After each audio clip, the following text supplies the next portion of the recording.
আমার 4,000 টাকার প্রচুর দরকার, তুমি পাই দাও না আমাকে কিছু করে।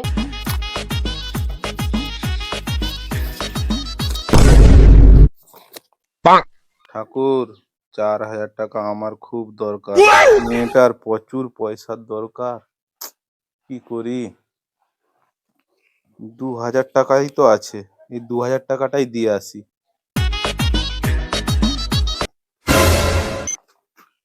তোমার যে পয়সার দরকার, তুমি কি করে জানলে আমার পয়সার দরকার? তুমি যে বলছিলে ঠাকুরের কাছে যে আমার 4,000 টাকার দরকার, 4,000 টাকা নেই, 2,000 টাকা পাঠিয়েছে। দাও। হ্যালো। ঠাকুর, এবার থেকে যখন টাকাটা দিবে তুমি ডাইরেক্ট আমার হাতে দিবে, অন্য কারো হাতে পাঠাওনি। আমার 2,000 টাকা খেয়ে নিয়েছে।